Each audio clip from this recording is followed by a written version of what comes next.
አያ ሸውዓተ ቀርኖምን አያ ነገር ስንቀውምን ካብ እንዳ ምስሐቅ ሰብ ይፍለዩን እንዳ ምስሐቅ ሰብ ኣብታ ከተማ አሉ ዝበሃል ዘስሜ እንዳስዋዩ ተባዕታይ ዘበለ ዘዝሐዝ ሒዙ መዓሉ ናብ እንዳ ምስሐቅ ሰብ ወጋሕታ ጸላም መጽዮም ማዕጾ ጥራሕተ ይኮነስ ዝተመርገ ገንኢ ክልቲኦም እዮም ዝኸፍትዎም አያ ሸውዓተ ቀርኖም ብዘበና ኃይለ ሥላሴ ቡሉስያ ኾይኖም ሰሪሖም አያ ነገር ስንቆም ድማ ንልዕሊ 35 ዓማውት ምሂሮም ሎሚ ክልቲኦም ብሰንኪ ገደብ ዕድመ ስራሕ መንግስቲ ጥሩተኛታት እዮም ንዓመታት ዝዋህለልዎ ኣቕራሽ ጽራይን ድቋን እናባረዩ ይሰትዩ ኣለዉ ናብ እንዳ ምስሐቅ ሰብ ዝመጽእ ሰታይ ልዕሊ ትስዋ ጽዋ ክልቲኦም ይዝሕጉሶም ሓንቲ ዋንጫ ሒዙ 10 ጽዋ ተማሊኡ ዓዱ ይኣቱ ኣያሓንኽ ድማ ካብታ ገዛ ይፍለን ጭርኡ ብዕጣን ስሒሉ ናብ ምውጣ ይግስግስ ኣያሓንኽ ዓዲ ሙሉእ ዝፈልጦ ዋጣ እዩ ንሱ እንተሃልዩ እንዳ ምስሐቅ ሰብ ዝያዳ ይደመቕ እናዋጠየ እንተኣቱ ንበር እናበለ ኩሉ በርደግደግ ይብለሉ ካብ ጅቡ ኣውፅኡ ሰትዮ ይፈልጥን ወቱር ናብታ ገዛ ምስ ኣተወ ኣዒንቱ ንኽልቲኦም ይእልሻ ክልቲኦም ተዘይሃልዮም ዘቐብሎ ስለ ዘይብሉ ክጻወት ዲጄ ምዃን ባህ ይብሎን ሰለስቲኦም እንትጋነዩታ ሙሉእ ባንዲ እንዳስዋ ይኾኑ እንዳ ምስሐቅ ሰብ ይደምቕ አያ ነገር ስንቆም ኣያሓንኽ መጸ ጭርኡ ሓንጊጡ ብሳላ ጽዋ ጅቡኡ ሕቢጡ ኢሎም ባርኾት ሃቡ ተውሳኺተይ ኣነ ወዲ ማርያም ኩሊዖ ብዘይ ገዝሚ ሽሻይ ኣብዚ እየ ዝምርዖ ኢሉ ብመውቂዒት ጭራ ነታ ባይታ የመላኽት እዛ ግጥም እዚኣ ሽልማት ክሃርፍ እንተሎ ወትሩ እዩ ዝብላ መዋዓልቲ ኾይና መጻውቲ ቆልዑ ኩሉ ሃባ ይብል ወሃብ ጠፊኡ ኢሎም አያ ሸውዓተ ቀርኖም ንመን ከም ዝኾነ ኣብዚ ዓለብ ይዕለብ ግጥመ ቀበሉ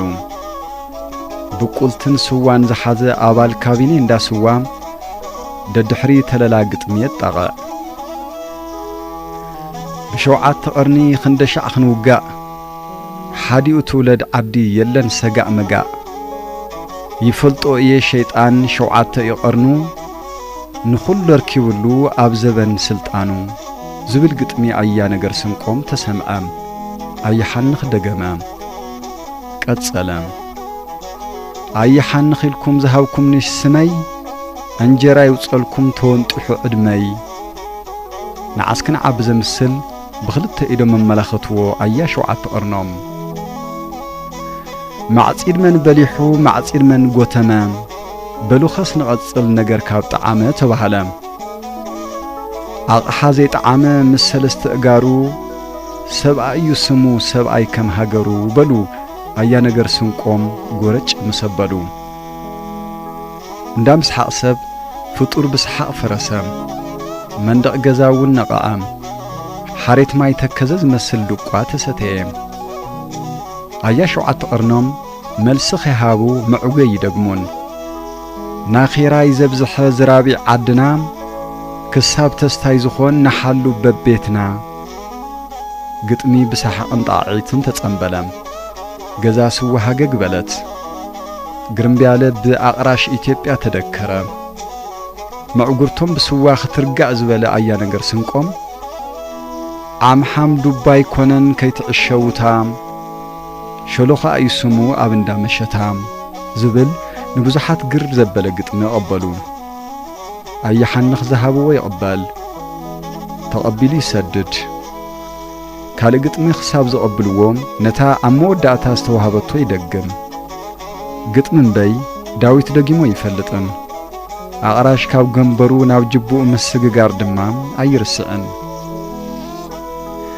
ሳዋ ሳዋ ትብሉ ዝናፈቕኩም ሳዋ በሉስ ክስተዩ ሰብ ሑፃ ሓሸዋ በሉ አያ ሸውዓተ ቀርኖም ወዛም ጭሕሞም እናደረዙ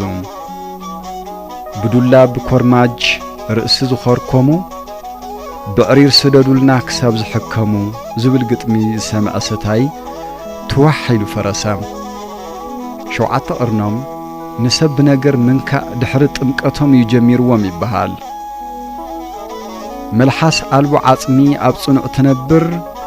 ድንን ንዝበለ ኣዕጽምቱ ትሰብር ኢሎም ስእሊ ጃንሆይ ዘለዎ መለሊኽ ኣልዒሎም